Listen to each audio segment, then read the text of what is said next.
Imaginemos por un momento que sentarse en la silla equivocada o que una simple gota de saliva nos alcance al caminar por la calle sea motivo suficiente para que se prohíba el ingreso al centro mismo de nuestra comunidad. Sí, literal, que te quedes fuera. Exacto.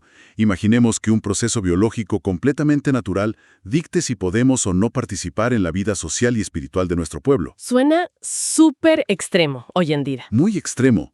Así de físico y así de meticuloso era el mundo en el antiguo Medio Oriente.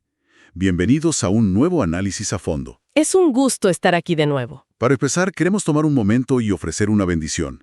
Deseamos que Dios bendiga su día y su semana a cada persona que nos escucha, para establecer un tono de paz y respeto durante el tiempo que compartiremos hoy. Amén a eso. Una excelente forma de arrancar. Bueno, y el objetivo de hoy es sumergirnos en un texto antiguo que, siendo muy honestos, requiere bastante atención y sobre todo una mente muy abierta.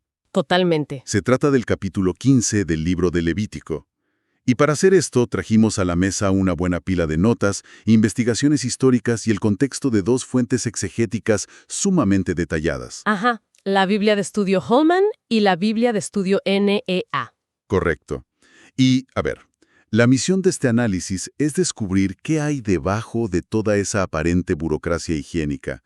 Queremos entender cómo todas estas reglas revelan la visión del mundo que tenían los antiguos israelitas sobre la vida, la reverencia y el espacio sagrado de Dios. Y es vital hacerlo porque es un texto que a primera vista puede desconcertar a cualquiera que lo lea. Sin duda.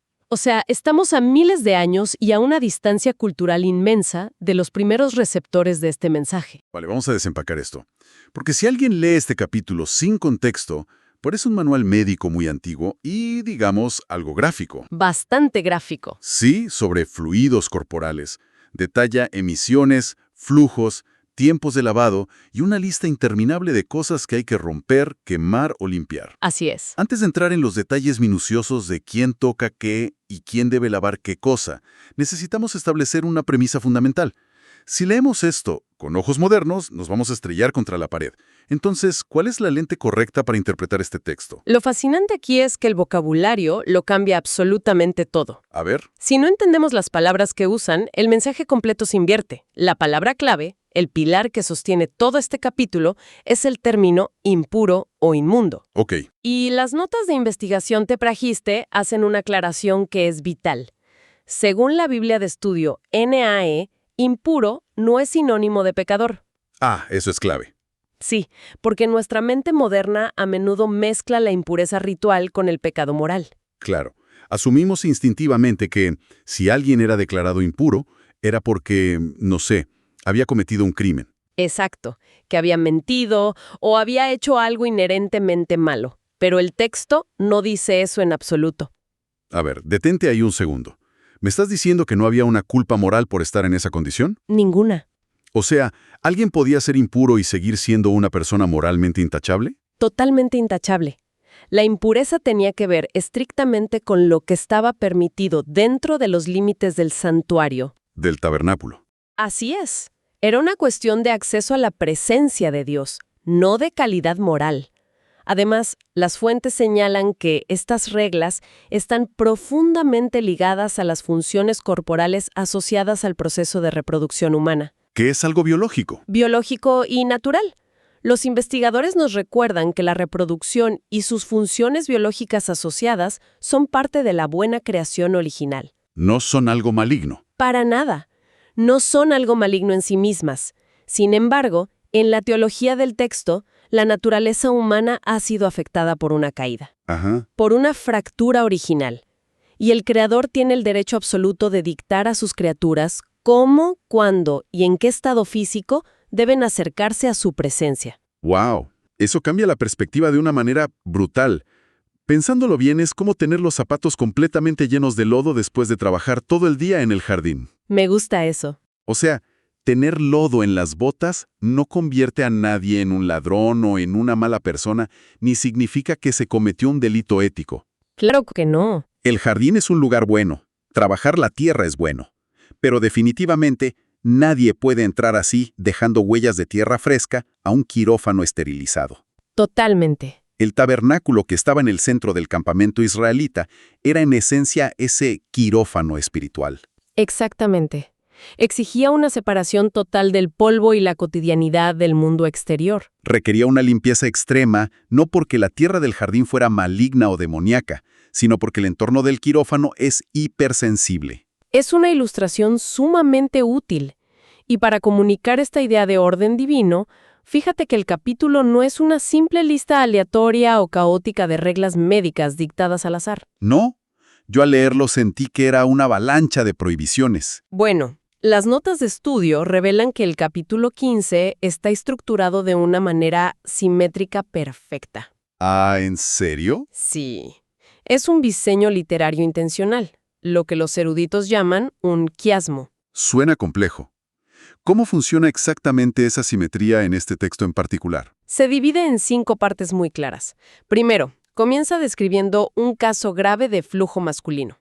O sea, una condición anormal. Exacto, una condición física anormal y prolongada. Luego, el texto pasa a regular la emisión de semen normal en los hombres. Ok, vamos de lo anormal a lo normal. Ajá.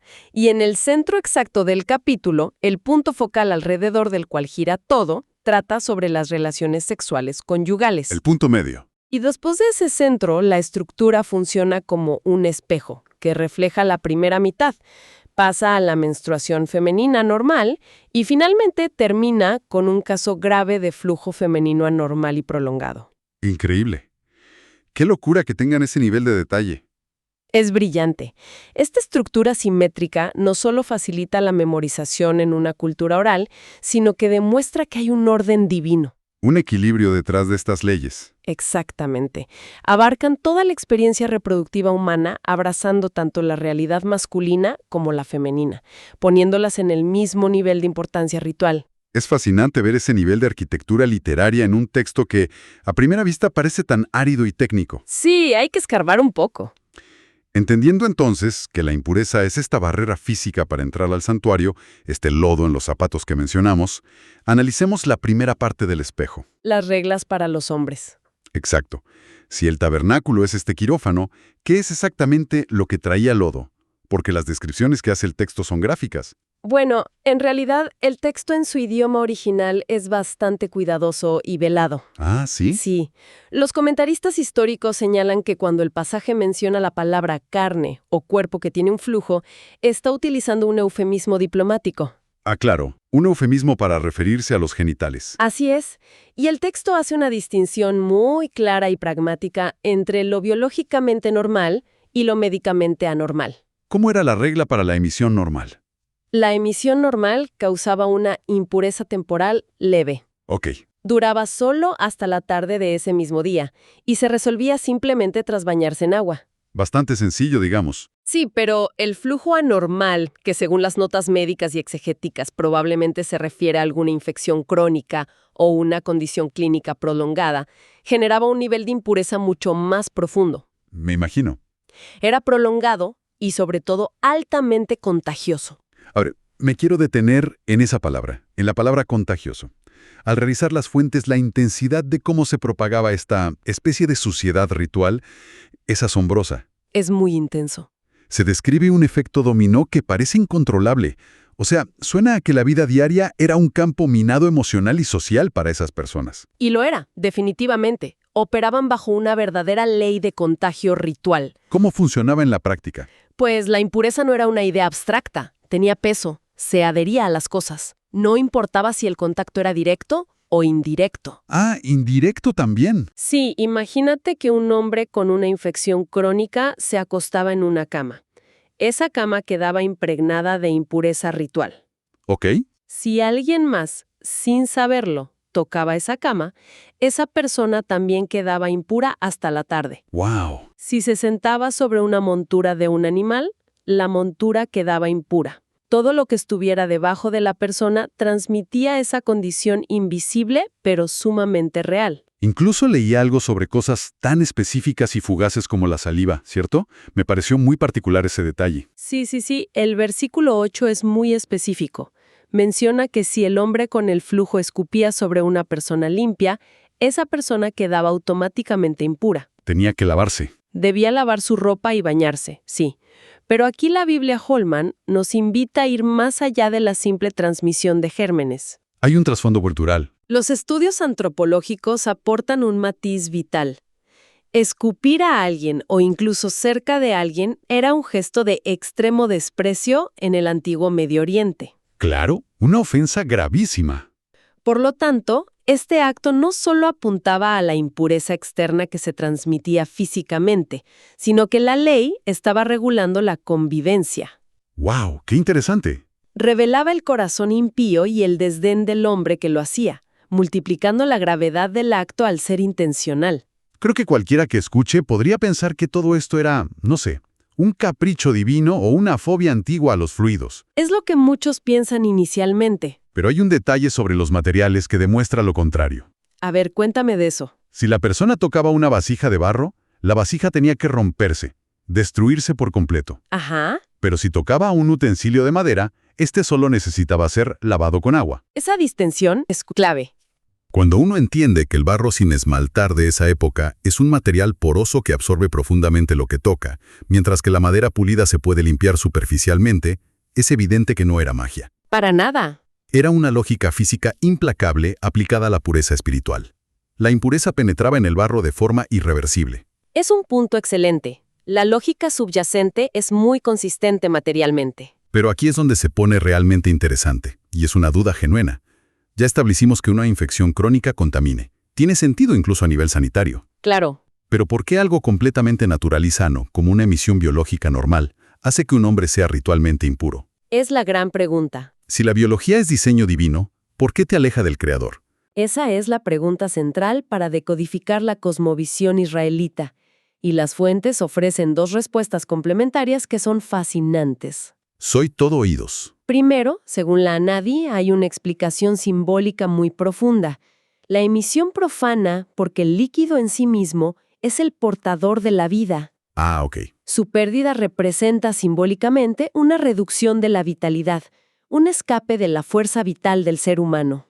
Entiendo. En un sistema teológico donde Dios es la fuente absoluta e inagotable de la vida, cualquier símbolo de mortalidad, decadencia o pérdida de vida es radicalmente incompatible con su presencia inmaculada en el santuario.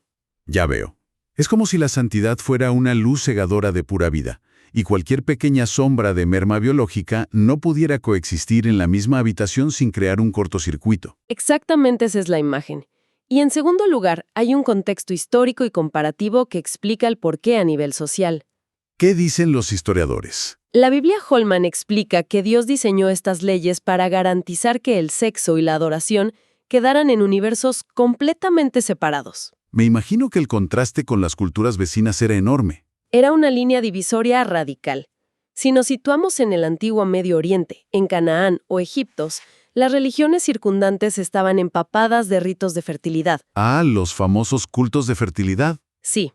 Sus panteones estaban llenos de dioses envueltos en mitos y dramas sexuales cósmicos. ¿Y qué hacían los adoradores? Imitaban estos mitos. Para ganar el favor de los dioses, claro. Incorporaban la prostitución sagrada, ritos orgiásticos y actos sexuales como parte integral de la liturgia en los templos paganos. Es el pensamiento mágico de la época. Intentaban estimular o manipular a los dioses a través del sexo en el templo para que, a cambio, las deidades bendijeran las cosechas con lluvia y multiplicaran los rebaños. Era una transacción. Precisamente, era magia por imitación. Interesante. Al declarar que cualquier emisión sexual, por más natural y lícita que fuera en el matrimonio, hacía a una persona inaceptable para pisar el tabernáculo temporalmente, Dios estaba dando un golpe sobre la mesa. ¿Qué les estaba comunicando? Estaba diciendo, mi adoración no funciona así, yo no soy como esos dioses, y ustedes no pueden manipularme. ¡Wow! ¡Qué forma tan contundente de separarse del paganismo! Totalmente.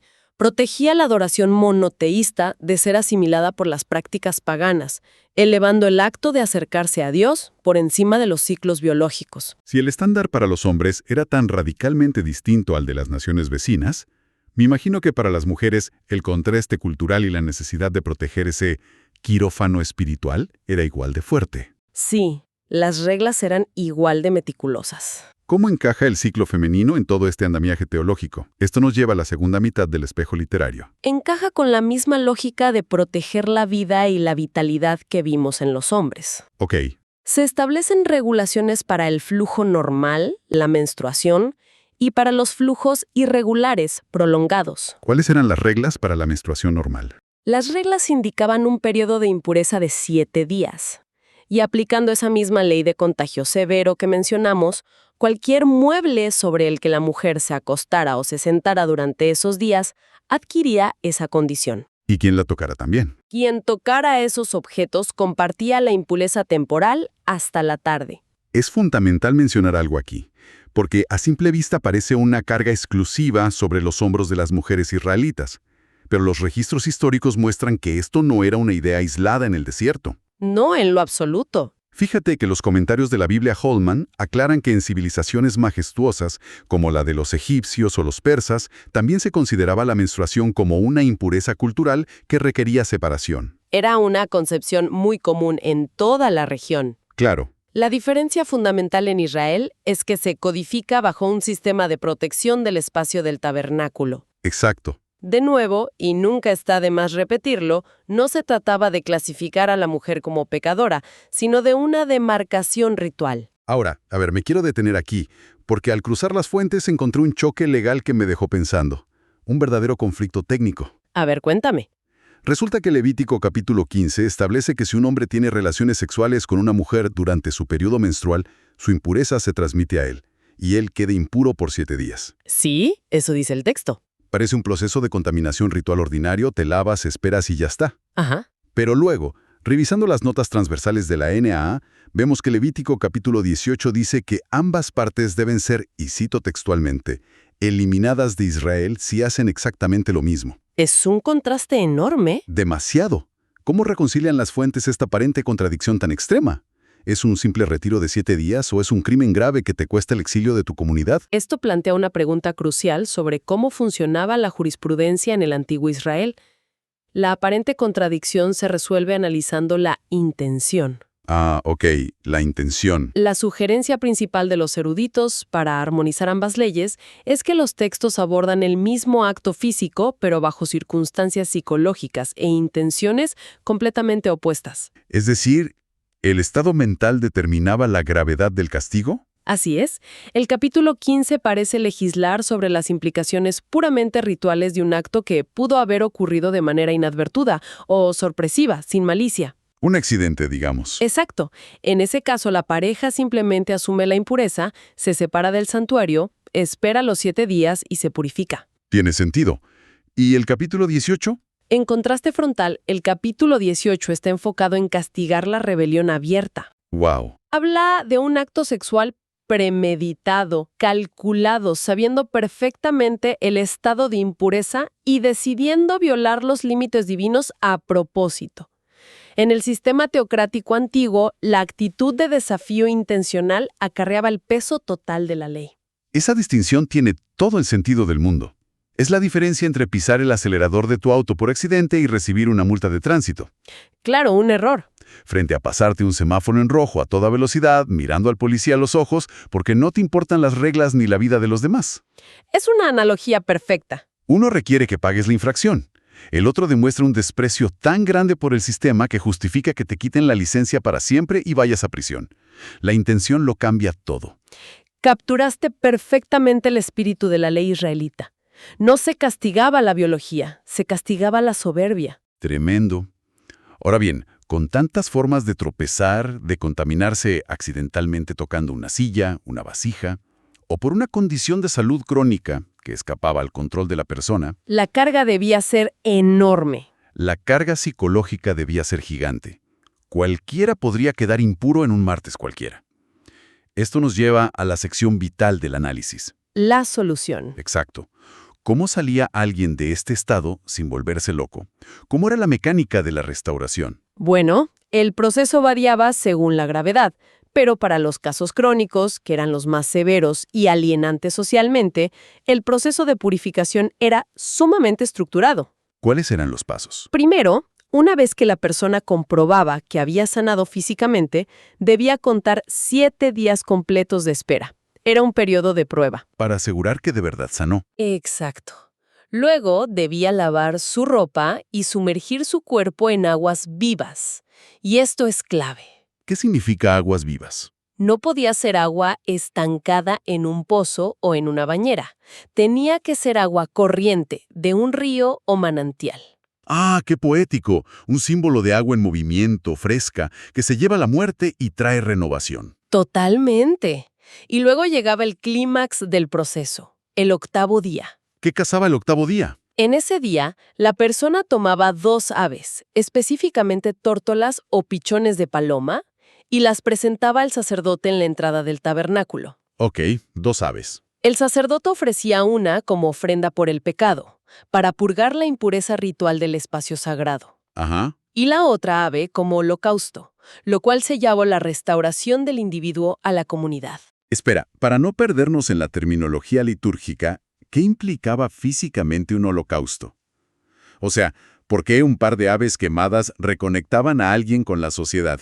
Bueno, un holocausto, en el contexto bíblico, era un sacrificio donde el animal entero era consumido por el fuego sobre el altar.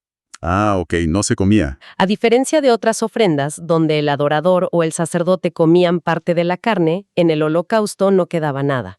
Todo se convertía en humo que ascendía. Entiendo. Simbolizaba una entrega y dedicación total y absoluta a Dios.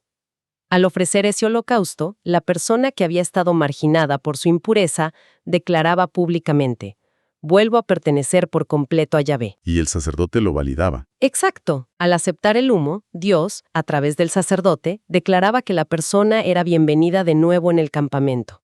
Se restablecía el tejido social y espiritual. Para baratos. Al designar estas aves específicas como el estándar para esta purificación, el legislador divino garantizó que la gracia estuviera al alcance de todos. ¡Qué maravilla! Una persona pobre con una afección crónica no se quedaba exiliada del santuario para siempre por no tener recursos para comprar un cordero costoso o un toro. El sistema de purificación fue diseñado para ser inclusivo, no excluyente. Es fascinante ver la gracia económica operando dentro de una estructura religiosa sumamente rígida.